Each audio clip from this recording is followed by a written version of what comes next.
Podalakuru police స్టేషన్లో ఎంఆర్ఓపై YCP నేత గోపాల్ రెడ్డి ఫిర్యాదు చేశారు. వైసీపీ నేత గోపాల్ రెడ్డి ఇంటిని పోలీసులతో కలిసి అధికారులు తనిఖీ చేశారు. దీంతో పొదలకూరు ఎంఆర్ఓ మలిశెట్టి సారంగపానికి సెర్చ్ వారెంట్ జారీ చేసే అధికారం ఎవరిచ్చారని మాజీ మంత్రి కాకాని గోవర్ధన్ రెడ్డి ప్రశ్నించారు. అనుమతులు లేకుండా పోలీసులతో కలిసి అధికారులు తనిఖీ చేయడంపై కాకాని మండిపడ్డారు. అధికారులు ఇష్టానుసారంగా ప్రవర్తిస్తే వారిపై ప్రైవేటు కేసులు వేస్తానంటూ హెచ్చరించారు. రైతులకు సంబంధించినటువంటి భూముల వ్యవహారాల్లో జోక్యం చేసుకోవడం,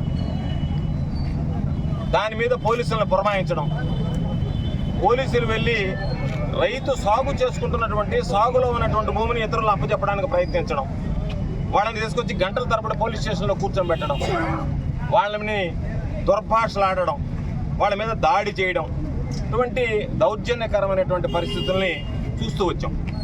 సరే, ప్రభుత్వం అధికారంలోకి వచ్చింది, మార్పు వస్తుందేమో, కొద్ది రోజులు వేచి చూద్దాం, ఆ తర్వాత దీని మీద మనం స్పందిద్దామని చెప్పి గత 3 మాసాలుగా ఎవరు కూడా పెద్దగా స్పందించలేదు, పట్టించుకోలేదు. దాదాపుగా పోలీస్ స్టేషన్కి సంబంధించి ఎస్ఐలు సిఐలతో కూడా మాట్లాడడం మానివేశాం. ఎందుకంటే వాళ్ళ యొక్క ఆలోచన విధానం చూసిన తర్వాత వాళ్ళతో మాట్లాడడానికే మనసు అంగీకరించలేదు. కాబట్టి ఇటువంటి అధికారులతో మాట్లాడడం వృధా అని చెప్పి అధికారులతో మాట్లాడడం కూడా మానేశాం. పొదలకూరు ఎస్ఐ సిఐ ఇద్దరు, హనీఫ్ బాషా, రాంబాబు, వీళ్ళిద్దరు ఆదేశాలతో నేరుగా సిబ్బందిని ఆయన ఇంటి మీదకి పంపించడం జరిగింది.